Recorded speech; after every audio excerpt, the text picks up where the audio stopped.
they're actually trying to test how dumb their followers are. They're actually trying to test how far they can push whoever is left in this MAGA cult. Like, hey, can we get him to support trans surgeries? You think? No, it's like, so Donald Trump tweeted this out. He says the Save America Act. All voters must show voter ID. That's okay. All voters must show proof of citizenship in order to vote. Okay. No mail-in ballots except for illness, disability, military travel. Okay. No men and women's sports. Gotcha. And then Donald Trump takes a left turn. And then he goes, no transgender mutilization surgery for children without the express written approval of their parents. What? First of all, so you're just saying if a parent says it's okay to mutilate their kid, then it's okay to mutilate their kid? You don't think they've had consent up to now? Of course they have. So this is just what this seems crazy. This seems not. I'll show you. Here's what you said about it. Trump now includes transgender surgery for minors in the SAVE Act.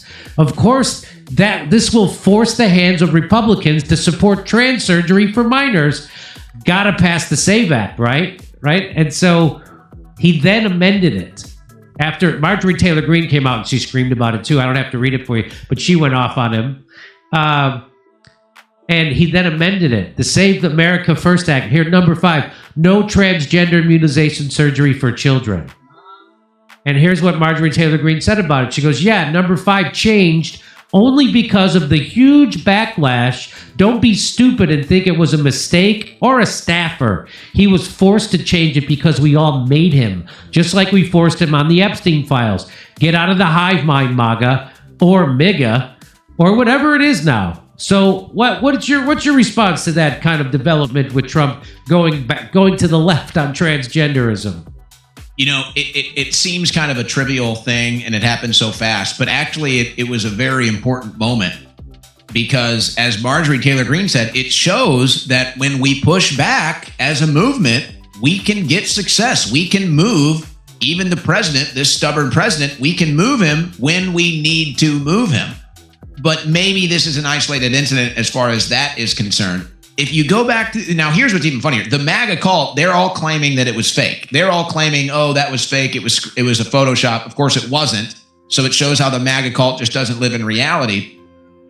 But it shows also how they do, it's basically the same thing that they do with this pork spending on these bills. And they say, hey, we need this money for, defense or for the military. Oh, that's great.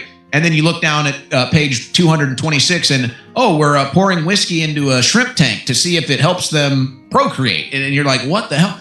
But I got to pass it for the military, right? Oh, got to pass it for this. Or they're going to run a campaign ad that says he turned down voting for military spending. And so it's like, that's how they do this. Why are we doing this in a voter integrity act? Why are we even including this crap in there? This is exactly what they do in Washington, D.C. to force these issues through. Now, think about what Trump is insinuating, or whatever that 5th point was before they changed it. So what you're saying is, as you pointed out, that there's doctors out there that are doing trans minor surgeries without parental consent. If that is happening, why haven't these doctors been arrested? If that is happening, every single one of those doctors should be arrested. Now, some people would say anybody that's involved in that should probably be arrested anyway. But I don't think anybody would argue if there's a doctor doing trans mutilation on a kid without a parental consent that they should be arrested. So if that's going on, what are we exactly talking about?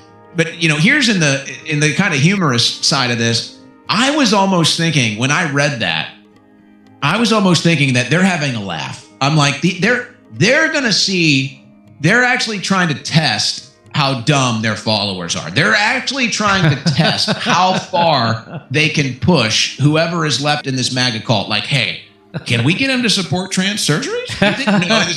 It's like the movie Trading Places, when they do the Dan Aykroyd, Eddie Murphy thing. It's like, oh, I can take him off the streets. It's like, I can make him to support trans surgery. Like, oh, please, Donald, you watch. I'm going to tell him trans surgery for minors is great. You watch. They're going to love it. We're going to have a Make Trans Great Again hat. I'll sell it at my rallies. And so it was like, oh, I'm going to show you how much I'm going to show you how dumb they are. But fortunately, we stopped that from happening. I mean, just what a mess. What an absolute mess. What a telltale moment of where the whole MAGA coalition or what's left of it is at.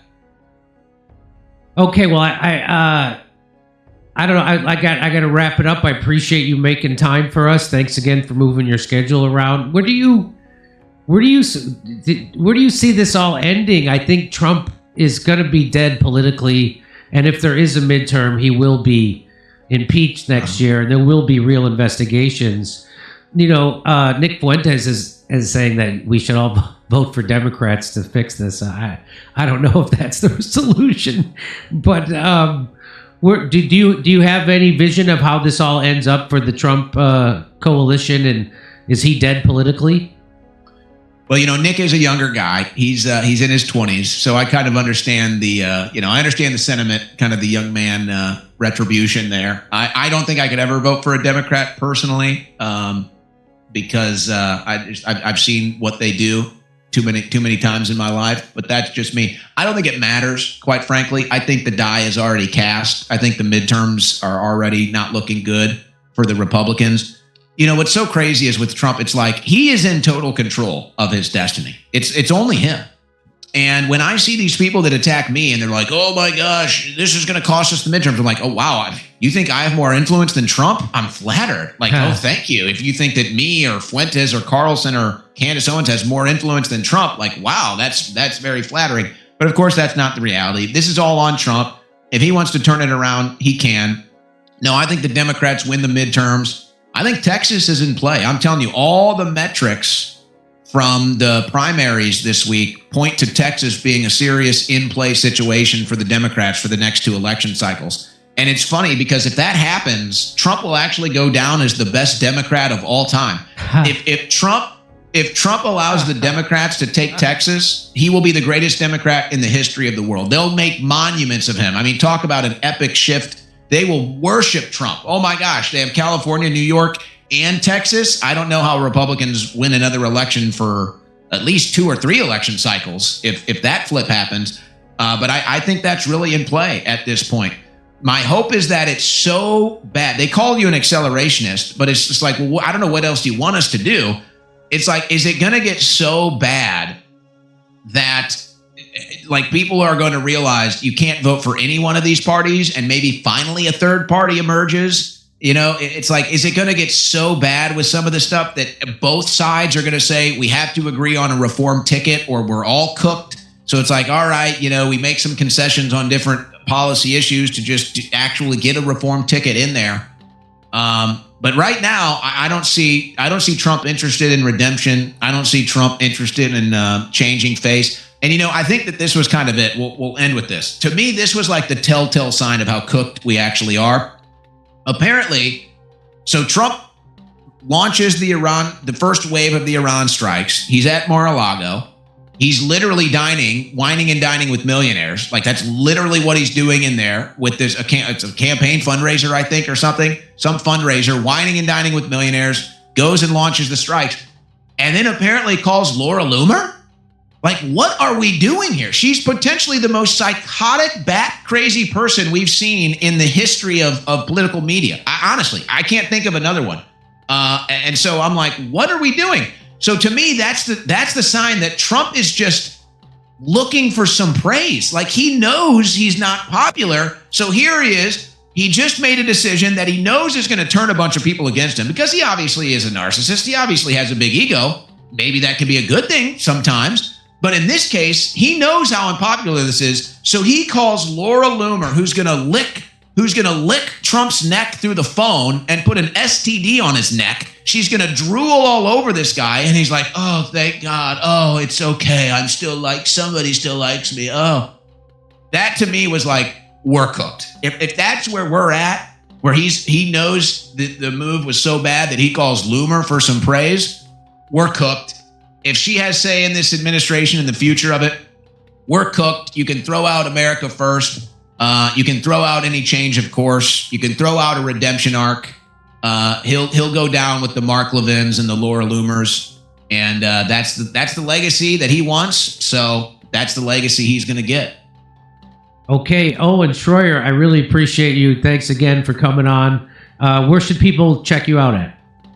It's great to be here. You can follow me on X at Owen Schroyer 1776. My live show, 3 to 6 p.m. Central Time weekdays on YouTube. The Owen Report on Rumble, rumble.com/Owen. We also stream it on X as well. And really been a pleasure, Jimmy. I really appreciate your integrity. You've always been somebody that's consistent, even if we have different viewpoints as far as policies are concerned. You've always been consistent. You've always had integrity. So I always admire people like that. I appreciate that, Owen, and you're showing a lot yourself these days. So tip of the hat. Congratulations. That's why I was so excited to get you on the show. I hope we can talk again soon, buddy. Absolutely. Anytime.